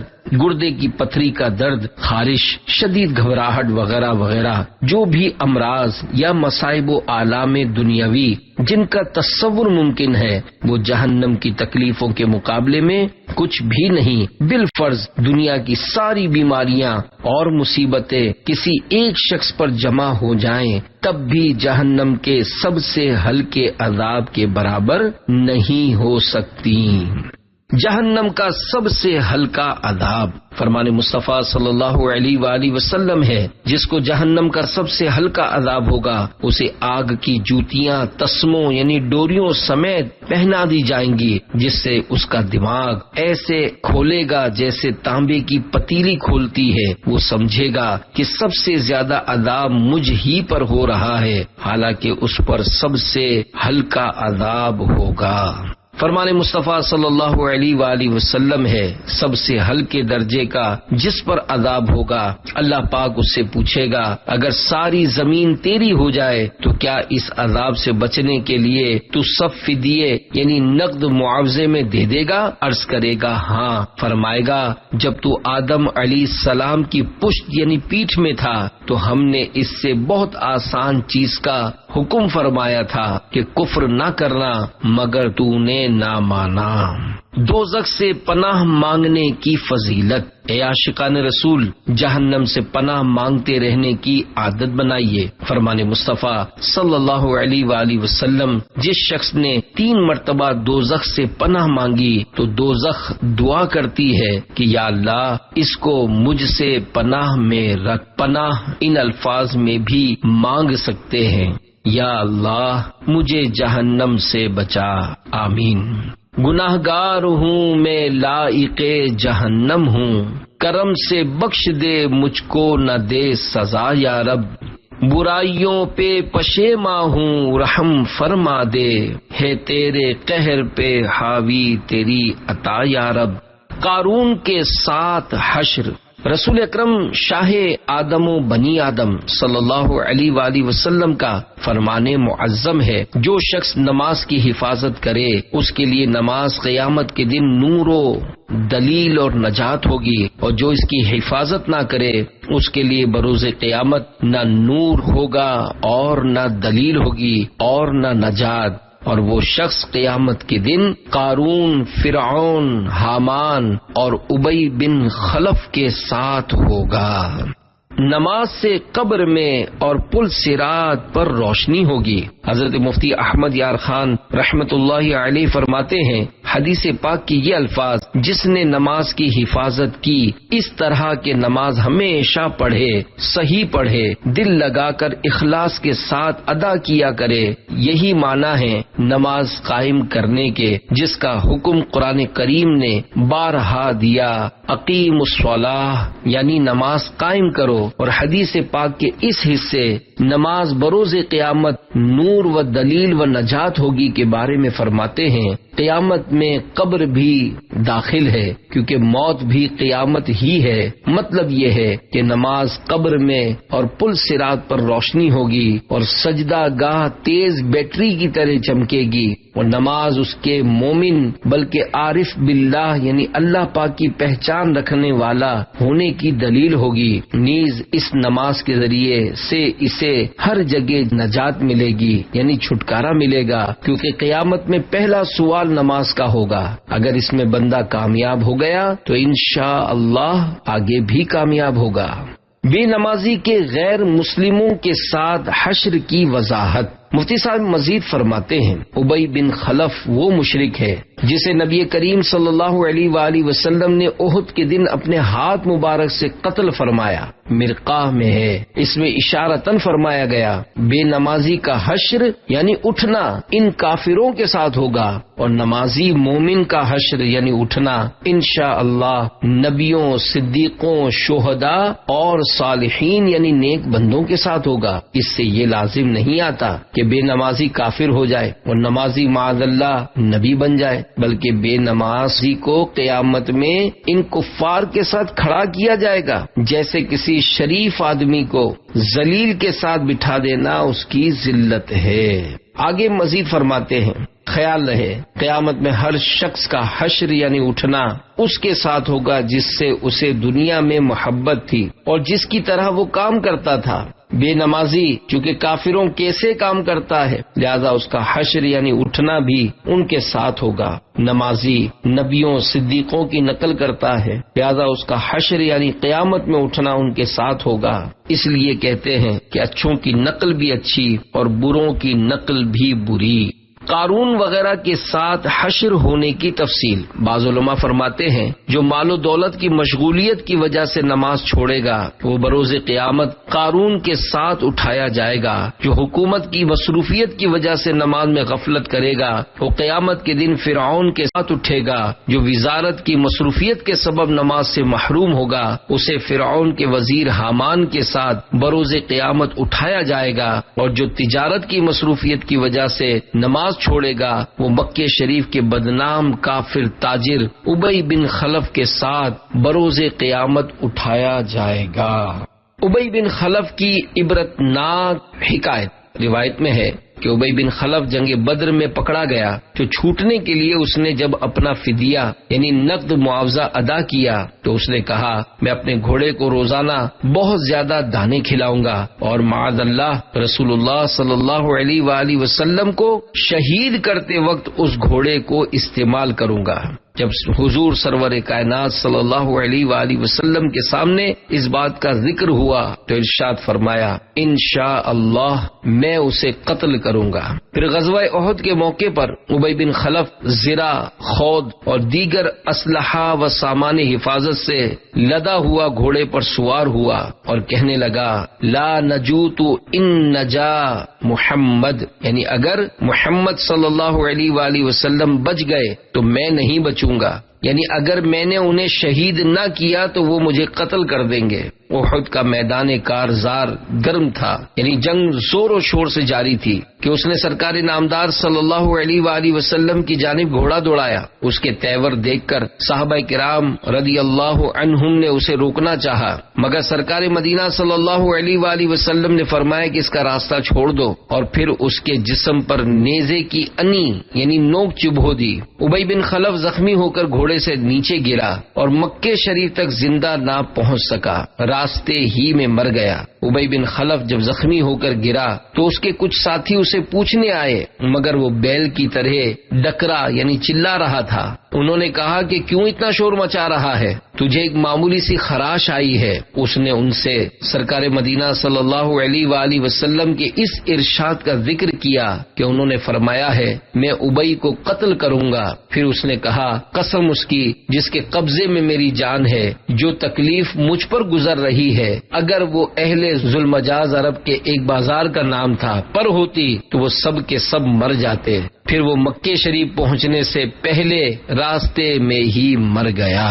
مقام غور، اے عاشقان رسول، مقام غور ہے کہ ایک پکے غیر مسلم اور دشمن مصطفیٰ کو تو فرمان مصطفیٰ صلی اللہ علیہ وآلہ وسلم پر ایسا کامل یقین ہے کہ جب اس نے یہ ارشاد مصطفیٰ سن لیا کہ میں انشاءاللہ اسے قتل کر دوں گا تو اپنی زندگی سے مایوس ہو گیا۔ مگر ہم غلامان مصطفیٰ صلی اللہ علیہ وآلہ وسلم کا بھی عجیب حال ہے کہ ہم عشق رسول کا دم بھرنے، جان نثاری کا دعویٰ کرنے اور سلطان دو جہان صلی اللہ علیہ وآلہ وسلم کے ہر فرمان پر سچے دل سے ایمان رکھنے کے باوجود نافرمانیوں کے بارے میں ان کے بیان کردہ عذاب کے معاملے میں غفلت کا شکار ہیں۔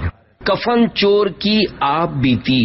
حکایت، حضرت سیدنا حسن بصری رحمت اللہ علیہ کے دستے مبارک پر ایک ایسے کفن چور نے توبہ کی جس نے سینکڑوں کفن چرائے تھے۔ حضرت سیدنا حسن بصری رحمت اللہ علیہ کے استفسار یعنی پوچھنے پر اس نے 3 قبروں کے پراسرار واقعات بیان کیے۔ چنانچہ اس نے کہا آگ کی زنجیریں، ایک بار میں نے ایک قبر کھودی تو اس میں ایک دل ہلا دینے والا منظر تھا۔ کیا دیکھتا ہوں کہ مردے کا چہرہ سیاہ یعنی بلیک ہے، ہاتھ پاؤں میں آگ کی زنجیریں ہیں اور اس کے منہ سے خون اور پیپ جاری ہے، نیز اس سے اس قدر بدبو آ رہی تھی کہ دماغ پھٹا جا رہا تھا۔ یہ خوفناک منظر دیکھ کر میں ڈر کر بھاگنے ہی والا تھا کہ مردہ بول پڑا کیوں بھاگتا ہے، آ اور سن کہ مجھے کس گناہ کی سزا مل رہی ہے۔ میں مردے کی پکار سن کر ٹھٹک کر کھڑا ہو گیا اور تمام ہمت اکٹھی کر کے قبر کے قریب گیا، اور جب اندر جھانک کر دیکھا تو عذاب کے فرشتے اس کی گردن میں آگ کی زنجیریں باندھے بیٹھے تھے۔ میں نے مردے سے پوچھا تو کون ہے؟ اس نے جواب دیا میں مسلمان ابن مسلمان ہوں، مگر افسوس میں شرابی و زانی تھا اور اسی بدمستی کے حالت میں مرا اور عذاب میں گرفتار ہو گیا۔ اپنا بیان جاری رکھتے ہوئے اس کفن چور نے مزید بتایا کالا مردہ۔ ایک اور موقع پر جب کفن چرانے کی غرض سے میں نے قبر کھودی تو ایک کالا مردہ زبان نکالے کھڑا ہو گیا، اس کے چاروں طرف آگ لپک رہی تھی، فرشتے اس کے گلے میں زنجیریں باندھے کھڑے تھے۔ اس شخص نے مجھے دیکھتے ہی پکارا بھائی میں سخت پیاسا ہوں، مجھے تھوڑا سا پانی پلا دو۔ فرشتوں نے مجھ سے کہا خبردار اس بے نمازی کو پانی مت دینا۔ پھر میں نے ہمت کر کے اس مردے سے پوچھا تو کون تھا اور تیرا جرم کیا ہے؟ اس نے جواب دیا میں مسلمان تھا، مگر افسوس میں نے اللہ پاک کی بہت نافرمانیاں کی ہیں اور میری طرح بہت سے گناہ گار عذاب میں گرفتار ہیں۔ اس کفن چور نے مزید کہا قبر میں باغ۔ اسی طرح ایک دفعہ میں نے ایک قبر کھودی تو وہ اندر سے بہت وسیع تھی اور ایک نہایت خوشنما باغ دیکھا جس میں نہریں بہ رہی تھیں۔ ایک حسین و جمیل نوجوان اس باغ میں مزے لوٹ رہا تھا۔ میں نے اس سے پوچھا تجھے کس عمل کے سبب یہ انعام ملا ہے؟ وہ بولا میں نے ایک واعظ کرنے والے سے سنا تھا کہ جو شخص عاشورے کے روز 6 رکعت نفل پڑھے اللہ پاک اس کی مغفرت فرما دیتا ہے، لہذا میں ہر سال عاشورے کے دن 6 رکعتیں پڑھا کرتا تھا۔ وائس کے کہنے پر حسن زن کی بنا پر نوجوان نے عاشورے کے نفل پڑھنے کا صلہ یعنی بدلہ پایا، ورنہ کتب احادیث میں عاشورے کے 6 نوافل کی روایت نہیں ملی۔ جو دفن نہ ہو کیا اس کو بھی عذاب وغیرہ ہوگا؟ اے اللہ پاک سے ڈرنے والو، دیکھا آپ نے بے نمازی، شرابی و زانی اور اللہ پاک کی نافرمانی کرنے والے کس قدر خوفناک عذاب میں مبتلا دیکھے گئے۔ یاد رکھیے عذاب قبر حق ہے، حدیقۃ الندیہ میں ہے۔ عذاب قبر دراصل عذاب برزخ ہی کو کہتے ہیں۔ اسے عذاب قبر اس لیے کہتے ہیں کہ عموماً لوگ قبر ہی میں دفن ہوتے ہیں، ورنہ خواہ کوئی شخص جل جائے، ڈوب جائے، درندے پھاڑ کھائیں، کیڑے مکوڑے کھا جائیں یا ہوا میں اس کی راکھ اڑا دی جائے، ہر صورت میں اس کے ساتھ جزا و سزا کا سلسلہ ہوگا۔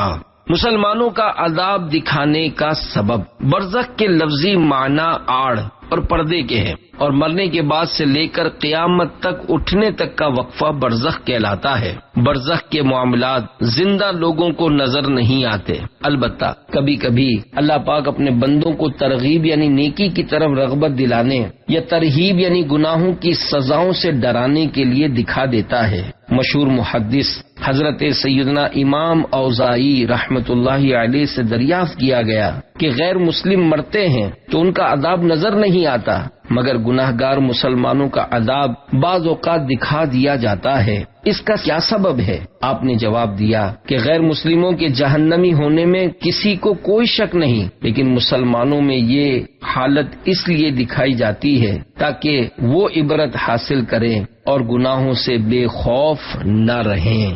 عذاب قبر کا قرآن سے ثبوت۔ عذاب قبر کا حق ہونا قرآن کریم سے ثابت ہے، چنانچہ پارہ 29 سورۃ النوح آیت 25 میں حضرت سیدنا نوح علیہ السلام کی نافرمان قوم کے طوفان میں غرق ہونے کے بعد عذاب قبر میں مبتلا ہونے کا اس طرح بیان ہے۔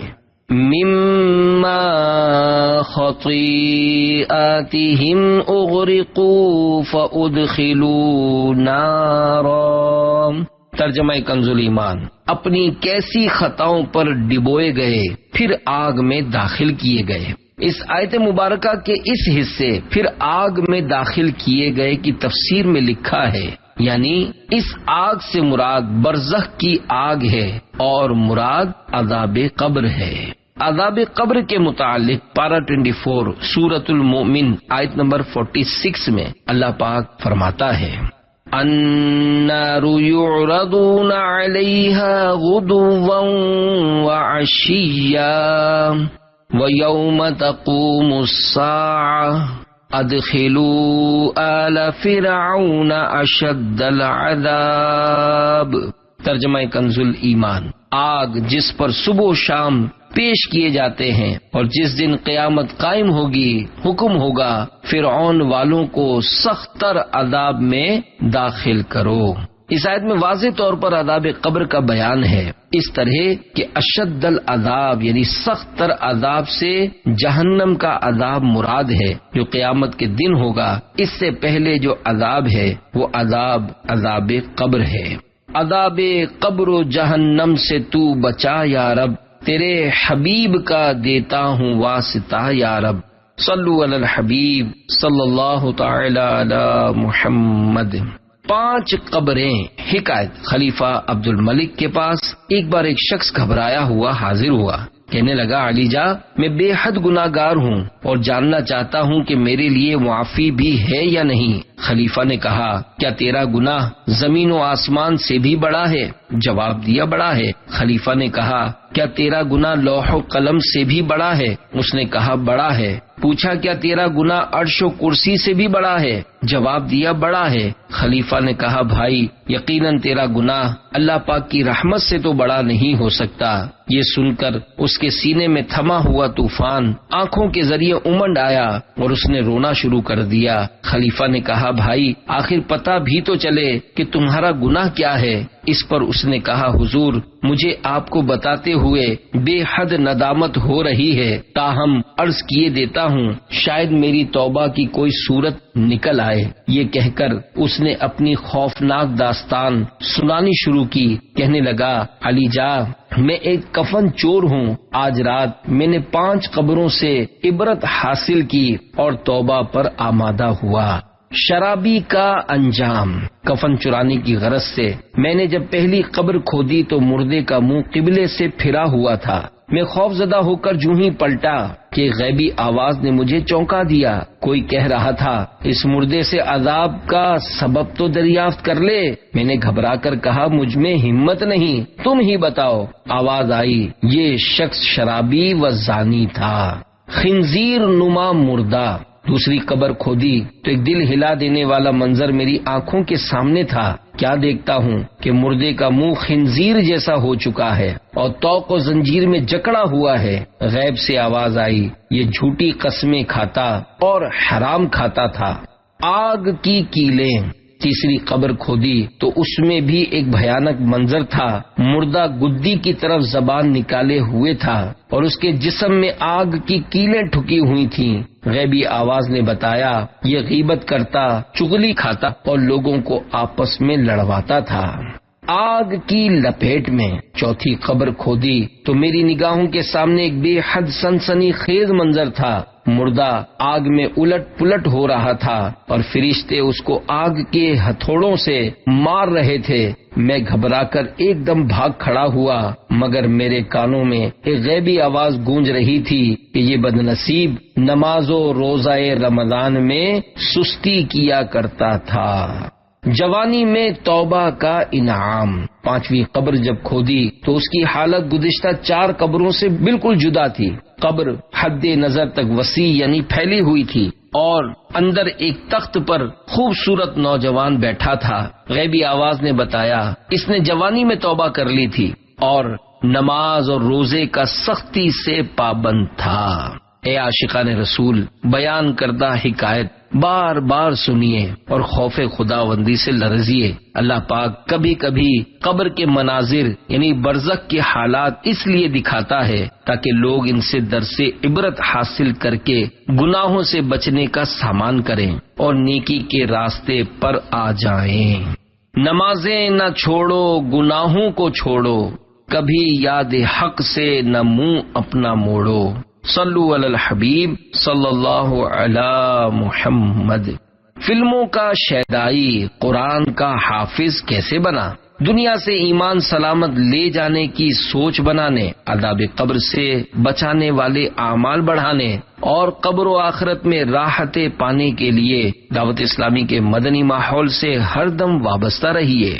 مدنی بہار لاہور کے ایک اسلامی بھائی کو فلمیں ڈرامے دیکھنے کا جنون کی حد تک شوق تھا۔ جس دن ٹی وی پر فلم دکھائی جاتی سب گھر والے سو جاتے، لیکن انہیں نیند نہ آتی، پوری فلم دیکھ کر ہی دم لیتے تھے۔ یہ فلموں میں کام کرنے کے خواب بھی دیکھا کرتے۔ ان کی قریبی مسجد میں ایک اسلامی بھائی فیضان سنت سے درس دیا کرتے تھے۔ یہ جب بھی مسجد جاتے تو ان کا درس ضرور سنتے۔ انہیں مبلغ دعوت اسلامی کے ملنے کا محبت و شفقت بھرا انداز بہت اچھا لگتا تھا۔ یہ ان کا دل سے ادب کیا کرتے تھے، لیکن بہت کم وقت ان کے پاس بیٹھتے۔ وقت یوں ہی غفلتوں میں گزرتا رہا۔ ان کے علاقے کے ایک اسلامی بھائی دعوت اسلامی کے مدرسۃ المدینہ میں قرآن کریم حفظ کرتے تھے۔ انہیں دیکھ کر ان کے دل میں بھی قرآن کریم حفظ کرنے کا جذبہ پیدا ہوا۔ بالآخر ایک دن گھر والوں کی اجازت سے انہوں نے بھی مدرسۃ المدینہ میں داخلہ لے لیا۔ قرآن کریم کی برکت سے دل کا زنگ دور ہونے لگا۔ فلموں، ڈراموں اور دیگر گناہوں سے نفرت ہو گئی اور قرآن کریم کی محبت ان کے دل میں بس گئی۔ قرآن کریم کی برکت سے دل کا زنگ دور ہونے لگا، فلموں، ڈراموں اور دیگر گناہوں سے نفرت ہو گئی اور قرآن پاک کی محبت ان کے دل میں بس گئی۔ اپنے قاری صاحب کی شفقت اور انفرادی کوشش کی برکت سے انہوں نے بھی سر پر امامہ شریف کا تاج سجا لیا، سنتوں بھرا لباس پہن لیا اور مدنی کاموں میں حصہ لینے لگے۔ الحمدللہ انہوں نے بہت جلد قرآن کریم حفظ کر لیا۔ الحمدللہ مدنی کام کرتے کرتے ذیلی مشاورت کے نگران بھی بنے۔ یقیناً مقدر کا وہ ہے سکندر جسے خیر سے مل گیا مدنی ماحول۔ دعائے عطار۔ اے ہمارے پیارے پیارے اللہ، ہمیں روزانہ 5 وقت پہلی صف میں تکبیر اولیٰ کے ساتھ با جماعت نماز ادا کرنے کی سعادت نصیب فرما، اور جن جن مسلمانوں کی قضا نمازیں باقی ہیں ان کو جلد تر ادا کر لینے کی توفیق عطا فرما، اور تاخیر سے پڑھنے کے گناہ کی توبہ کی سعادت دے، اور ان کی توبہ قبول کر اور ہم سے سدا کے لیے راضی ہو جا۔ ہمارے والدین کی اور ساری امت کی مغفرت فرما، آمین بجاہ النبی الامین صلی اللہ تعالی علیہ وآلہ وسلم۔ صلو علی الحبیب صلی اللہ علی محمد۔ حضرت سیدنا خواجہ غریب نواز حسن سنجری رحمت اللہ علیہ فرماتے ہیں، کوئی گناہ اتنا نقصان نہیں پہنچائے گا جتنا نقصان تمہیں مسلمان کی بے عزتی کرنے سے پہنچے گا۔